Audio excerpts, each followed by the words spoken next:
আসসালামু আলাইকুম। আমি doctor Majidur Rahman, urologist, Mymensingh medical college.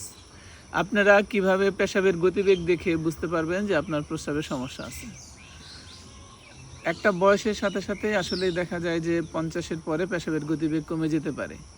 তো সেটা প্রোস্টেটের কারণে হয়, সেটা একটা ব্যাপার। সেটা দেখে আমরা বুঝতে পারি যে তার আসলে পেশাবের গতিবেগটা কেমন। ইনিশিয়ালি দেখা যায় যারা প্রোস্টেটের সমস্যায় ভুগতেছেন, এদের প্রস্রাবের গতিবেগ প্রথম দিকে যখন সে পেশাব করতে নেয় তো গতিবেগ ভালো থাকে। পরে লাস্টের দিকে দেখা যায় যে ধীরে ধীরে কমে আসে এবং টার্মিনাল ড্রিবলিং বলে, যে লাস্টের দিকে আমার পেশাব ফোটায় আসতে থাকে। এদেরকে আমরা বলি যে এরা প্রোস্টেট অ্যানলার্জ হয়েছে, প্রোস্টেট অ্যানলার্জের কারণে পেশাবের গতিবেগ কমে গেছে। আরেকটা কারণে পেশাবের গতিবেগ কমে যেতে পারে, পেশাবের রাস্তায় যদি কোথাও চেপে যায়, যেটাকে আমাদের মেডিকেল টার্মে বলে স্ট্রিকচার ইউরেথ্রা। তো সেক্ষেত্রে পেশাবের গতিবেগ তার উঠবেই না, সে একটা লেভেলে অল্প একটু, অর্থাৎ অনেকে বলতে পারে যে একটা সুইয়ের মধ্য দিয়ে যদি যায়, প্রস্রাব যায়, বা একটা চিকন ধারার মধ্য দিয়ে যদি পেশাব যায়, যেরকম হবে সেরকম সে কী করবে, একটা লম্বা সময় নিয়ে একই ধারা একই গতিতে সে লম্বা সময় কী করবে, পেশাবটা করে ক্লিয়ার করবে, এবং সে পেশাবটা সে ক্লিয়ার করতে পারবে। এটাকে বলি আমরা স্ট্রিকচার ইউরেথ্রা।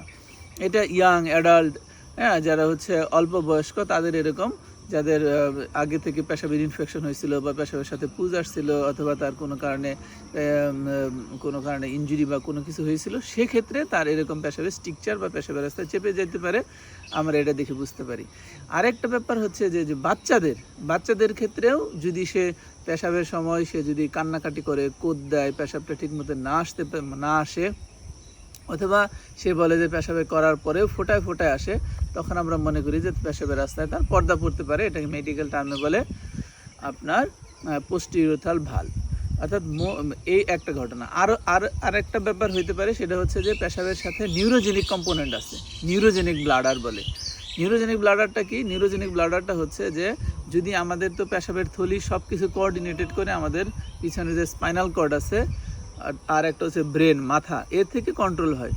এই জায়গায় যদি কোনো কারণে সে কী করতে না পারে, কন্ট্রোল না করতে পারে, যদি দেখা যায় একজনের সাথে আরেকজন রিলেশন না করতে পারে, তো তখন তার কিছু ঘটনা ঘটে। সেটা হচ্ছে যে সে বলে যে ওভারফ্লো ড্রিবলিং, অর্থাৎ সে সবসময় কী করে, স্ট্রোকের পেশেন্ট একজন স্ট্রোক করছে, তারপরে সবসময় ফোটায় পেশাব করতে পারে, তলপেট সবসময় ফুলা থাকে, ক্রনিক রিটেনশনের কারণে এই ঘটনা ঘটতে পারে। অথবা দেখা যায় সে পেশাব একদমই আটকাই গেছে, হঠাৎ করে সে কী করতেছে, কি অনেক পরিমাণ পেশাব করে ফেললো, সে বুঝতে পারে না তার কোন পরিবেশে আছে, কোথায় আছে, কিভাবে আছে।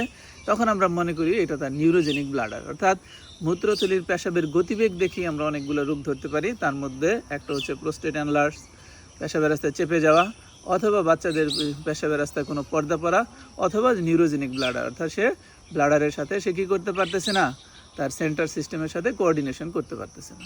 ধন্যবাদ।